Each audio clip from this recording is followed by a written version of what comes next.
October 7th, 2023, at 6:29 in the morning, Israel's worst nightmare comes true.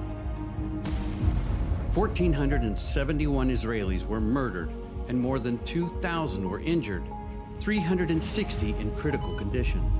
Hamas kidnapped 253 Israelis, men, women, soldiers, children, and elderly into Gaza, leaving destruction, chaos, and death. It was the worst disaster against the Jewish people since the Holocaust. We always said never again. Never again is now. Israel declared war against the Hamas terrorists.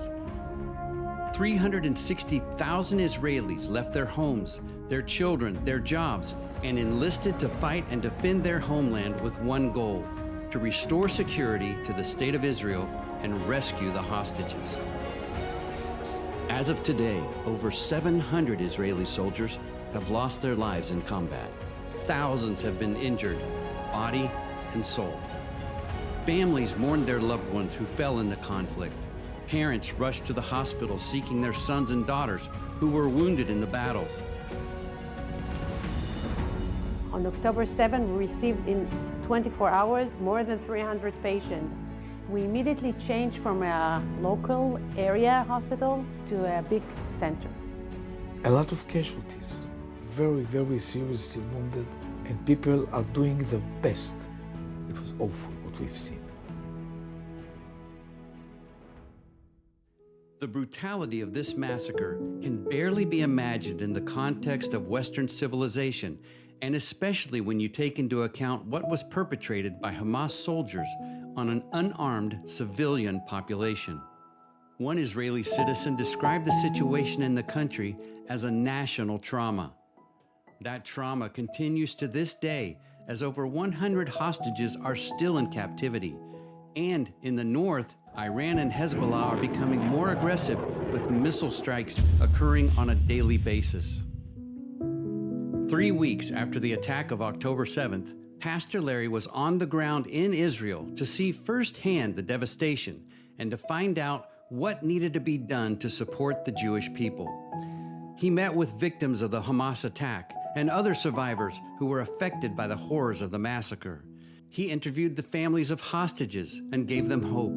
He spoke to a hostage who survived her captivity and still hopes for the release of her husband. He sat with children living in fear of another attack. He spent time with soldiers and politicians to get a better understanding of the needs facing the nation of Israel. As a result of his actions and the generosity of New Beginnings Church and partners of Larry Huch Ministries around the world, we have joined hands with Keren Hayesod to supply new mobile ICU units to Magan David Adom and special military ambulances to the Israeli Defense Forces.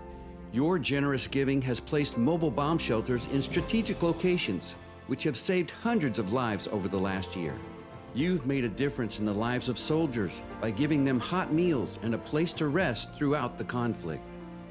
With your help, we've provided counseling for victims of terror, and children's camps were organized for kids suffering from PTSD. Your generous support has supplied thousands of meals for Holocaust survivors and other elderly displaced by the rocket attacks. You came here, you stood with us, you encouraged us. And it's so strong when you work there and somebody recognize you and come here and support.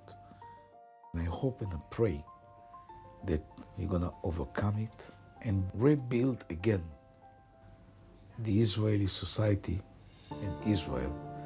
It's not a cliche to say that we don't have any other place. So we should be here and should be with you, and we overcome it. Since October 7th, you have been there for the victims of terror in Israel. You came out of your way to help and support the families, but we have a long way to go. And thanks to everything that you've been doing, that's like a small step in a long way. You and your congregation have been such loyal and committed friends, and the needs are critical. And we say thank you. We say toda rabah. This year reminded us the importance of the human spirit. We are part of this very long Jewish history, and we will rebuild from this huge devastation, and the next generation will continue to thrive here. And what Keren Hayesod is doing many years before October 7 and right after October 7 is to tell us that we are not helpless, we are capable people, and that we are not alone. I'm very, very optimistic, and I know that in several years from now, all of us will look on each other and we will be very, very proud. We'll walk toward tomorrow, and we will continue to choose life and choose tomorrow and to ensure that it comes.